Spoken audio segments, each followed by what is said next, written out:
আসসালামু আলাইকুম রহমতুল্লাহ। আপনার উপর আল্লাহর শান্তি বর্ষিত হোক। আজ আমরা জানব আকাশের দরজাগুলো কোন কোন সময় খোলা হয় এবং আল্লাহ তার বান্দাদের ক্ষমা করেন ও দোয়া কবুল করেন। প্রথমে আমরা জানব আকাশের দরজাসমূহ খুলে দেওয়ার কারণ। আকাশের দরজা একটি গায়েবী বিষয়।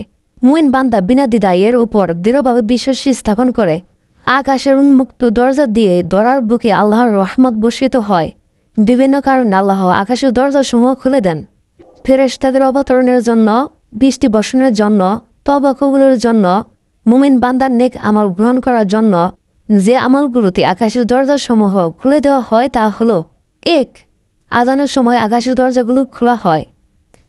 যখন মুয়াজ্জিন আজান দেয় তখন মুয়াজ্জিনের সুমধুর সুরের মূর্ছনায় আকাশ বাতাস বিমোহিত হয়। মহান আল্লাহর বরত্ব ঘোষিত হওয়ার সেই শুভক্ষণে বান্দার দোয়া কবুলের জন্য আকাশের দরজাগুলো খুলে দেওয়া হয়। আজান ইকামতের মধ্যবর্তী সময়ের দোয়া আল্লাহ কখনো ফিরিয়ে দেন না। আবু উমামা রাদিয়াল্লাহু আনহু হতে বর্ণিত, নবী করিম সাল্লাল্লাহু আলাইহি ওয়াসাল্লাম ইরশাদ করেছেন, যখন আজান দেওয়া হয় তখন আকাশের দরজাগুলো খুলে দেওয়া হয়। মুসনাদ আহমদ, হাদিস নাম্বার 14730। 2. ইকামতে পাকালে সালাতের সারিবদ্ধ হওয়ার সময় আকাশের দরজাগুলো খোলা হয়। ইকামাতকে হাদিসের দ্বিতীয় আজান বলা হয়েছে। যখন সালাতের জন্য ইকামাত দেওয়া হয় তখন আল্লাহ আকাশের দরজা খুলে দেন। জাবের রাদিয়াল্লাহু আনহু হতে বর্ণিত, রাসূলুল্লাহ সাল্লাল্লাহু আলাইহি ওয়াসাল্লাম বলেন, যখন মানুষ সালাতের জন্য কাতারবদ্ধ হয় এবং জিহাদের জন্য সারিবদ্ধ হয়ে দাঁড়ায় তখন আকাশের দরজাগুলো উন্মুক্ত করে দেওয়া হয়। জান্নাতের দরজাসমূহ খুলে দেওয়া হয় এবং জাহান্নামের দরজাগুলো বন্ধ করে দেওয়া হয়। আর আনাত্মনয়না হুরদেরকে সাজিয়ে দেওয়া হয় এবং তারা আত্মপ্রকাশ করে। যখন ব্যক্তিটি সালাতে বা জিহাদে উকি মারে তখন হুররা তার জন্য দোয়া করে বলে, হে আল্লাহ, তাকে সাহায্য করো। আর যখন সে পশ্চাৎপসরণ করে তখন তার আত্মগোপন করে এবং বলতে থাকে, হে আল্লাহ, তাকে ক্ষমা করো। সহিহ আত-তারগিব, হাদিস নাম্বার 1377। 3. মধ্যরাত্রির পর থেকে ফজরের পূর্ব পর্যন্ত আকাশের দরজাগুলো খোলা হয়। রাত গভীর হওয়ার সাথে সাথে গোটা প্রকৃতি যখন নিস্তব্ধতা ও নিস্পন্দতার চাদরে আচ্ছাদিত হয়ে যায়, মধ্যরাত্রি তালা হুকুমে তখন আকাশের দরজাসমূহ খুলে দেওয়া হয়। রাসূল সাল্লাল্লাহু আলাইহি ওয়াসাল্লাম বলেছেন, মধ্যরাত্রিতে আকাশের দরজাগুলো খুলে দেওয়া হয়। এরপর একজন ঘোষক ঘোষণা করতে থাকে, কোনো আহ্বানকারী আছো কি? তার সেই আহ্বানে সাড়া দেওয়া হবে। কোনো অভাবগ্রস্ত আছে কি? তাকে প্রদান করা হবে। আছে কি কোনো বিপদগ্রস্ত ব্যক্তি? তার বিপদ দূর করে দেওয়া হবে। এই সময় কোনো মুসলিম বান্দা যে দোয়া করে আল্লাহ তার সে দোয়া কবুল করেন। তবে সেই জেনাকারিনীর দোয়া কবুল করা হয় না যে তার লজ্জা স্থানকে ব্যভিচারে নিয়োজিত রাখে এবং যে ব্যক্তি অপরের মাল আত্মসাৎ করে। সহিহুল জামে, হাদিস নাম্বার 2971। 4. সোমবার ও বৃহস্পতিবার এই 2 দিন আকাশের দরজা এবং জান্নাতের দরজার সমূহ খুলে দেওয়া হয়। দয়াময় আল্লাহ ক্ষমাপ্রার্থী বান্দার পাপ মোচন করেন এবং তার সাপ্তাহিক নেক আমল কবুল করেন। আবু হুরায়রা রাদিয়াল্লাহু আনহু হতে বর্ণিত, রাসূলুল্লাহ সাল্লাল্লাহু আলাইহি ওয়াসাল্লাম বলেছেন, সোমবার ও বৃহস্পতিবার জান্নাতের দরজার সমূহ খুলে দেওয়া হয়। এরপর প্রত্যেক বান্দাকে ক্ষমা করা হয়।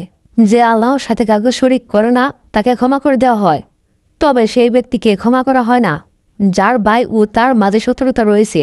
এই 2 জনকে রেখে দাও বা সুযোগ দাও যতক্ষণ না তার আপুস মীমাংসা করে নেয়। আহমদ শরীফ, হাদিস নাম্বার 10007। 5. রমজান মাসে আকাশের দরজা, রহমতের দরজা ও জান্নাতের দরজার সমূহ খুলে দেওয়া হয়। আবু হুরায়রা রাদিয়াল্লাহু আনহু বলেন, রাসূলুল্লাহ সাল্লাল্লাহু আলাইহি ওয়াসাল্লাম বলেছেন, যখন রমজান মাস আগমন করে তখন আকাশের দরজাগুলো খুলে দেওয়া হয়। অপর বর্ণনায় রয়েছে, জান্নাতের দরজার সমূহ খুলে দেওয়া হয়, জাহান্নামের দরজাগুলো বন্ধ করে দেওয়া হয় এবং শয়তানকে শৃঙ্খলিত করা হয়। 6. মৃত্যুর পর মুমিন বান্দার আত্মা উপরে ওঠানোর সময় আকাশের দরজাগুলো খোলা হয়। মুমিন বান্দার জান কবজ করার পর তার আত্মার সৌরভে আকাশ বাতাস সুরভিত হয়ে যায় এবং আকাশের দরজাগুলো খুলে দেওয়া হয়। তার মৃত্যুতে আরশের নিকটতম ফেরেশতারা খুশিতে আত্মহারা হয়ে যায়।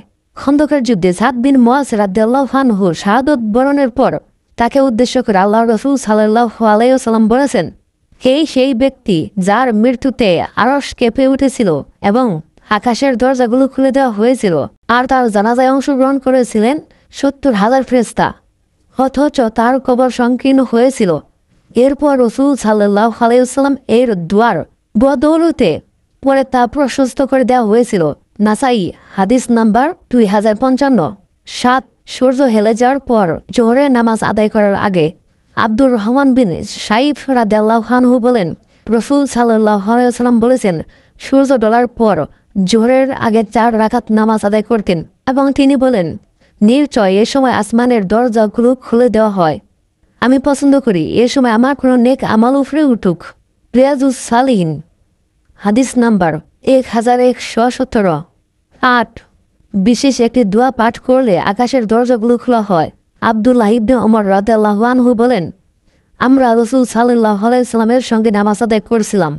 উপস্থিতি মুসল্লিদের মধ্যে এক ব্যক্তি বলে উঠল, আল্লাহু আকবার কাবীরা ওয়ালহামদুলিল্লাহি কাসীরা ওয়া সুবহানাল্লাহি বুকরাতাও ওয়া আসীলা। তখন রাসূলুল্লাহ সাল্লাল্লাহু আলাইহি সাল্লাম বলেন, এমন এমন শব্দগুলো কে বলেছ? তখন ওই ব্যক্তি বলল, আমি হে আল্লাহর রাসূল। তিনি বলেন, আমি এ ব্যাপারে আশ্চর্য বোধ করলাম। এ শব্দগুলোর কারণে আকাশের দরজাগুলো খুলে দেওয়া হয়েছে। সুনানে নাসাই হাদিস নাম্বার 887। 9 লা ইলাহা ইল্লাল্লাহ পাঠ করলে আকাশের দরজাগুলো খোলা হয়। আবু হুরায়রা রাদিয়াল্লাহু আনহু থেকে বর্ণিত, রাসূল সাল্লাল্লাহু আলাইহি ওয়াসাল্লাম বলেছেন, কোনো বান্দা সততার সঙ্গে লা ইলাহা ইল্লাল্লাহ বলে তার জন্য আকাশের দরজাগুলো খোলা হয়, ফলে উক্ত কালেমা আকাশের আজিম পর্যন্ত পৌঁছে যায়। সুনানে তিরমিজি হাদিস নাম্বার 3590। 10 নামাজের সময় আকাশের দরজাগুলো খোলা হয়। সাহাল বিন সাদ আস সাইদি রাদিয়াল্লাহু আনহু থেকে বর্ণিত, রাসূল সাল্লাল্লাহু আলাইহি ওয়াসাল্লাম বলেন, দুটি সময় আসমানের দুয়ারগুলো খোলা হয়। তখন সাধারণত দোয়াকারীর দোয়া ফিরিয়ে দেওয়া হয় না, নামাজের সময় হলে এবং জিয়াদের জন্য কাতারবদ্ধ হলে। সুই আল জামি হাদিস নাম্বার 3587। 11 নামাজের জন্য অপেক্ষাকারীর জন্য আব্দুল্লাহ ইবনে ওমর রাদিয়াল্লাহু আনহু বলেন, আমরা রাসূলুল্লাহ সাল্লাল্লাহু আলাইহি ওয়াসাল্লামের সঙ্গে মাগরিবের নামাজ পড়লাম। তারপর যার চলে যাওয়ার চলে গেল এবং যার থেকে যাওয়ার থেকে গেল। রাসূল সাল্লাল্লাহু আলাইহি ওয়াসাল্লাম এত দ্রুত বেগে এলেন যে তার দীর্ঘ শ্বাস বের হতে লাগলো। তিনি তার 2 হাঁটুর উপর ভর করে বসে বলেন, তোমরা সুসংবাদ গ্রহণ করো। তোমাদের প্রতিপালক আসমানের একটি দরজা খুলে দিয়েছেন এবং ফেরেশতাদের কাছে তোমাদের সম্পর্কে গর্ব করে বলেছেন, তোমরা আমার বান্দাদের দিকে তাকিয়ে দেখো, তারা এক ফরজ আদায়ের পর পরবর্তী ফরজ আদায়ের অপেক্ষা করেছে। সুনান ইবনে মাজাহ হাদিস নাম্বার 801।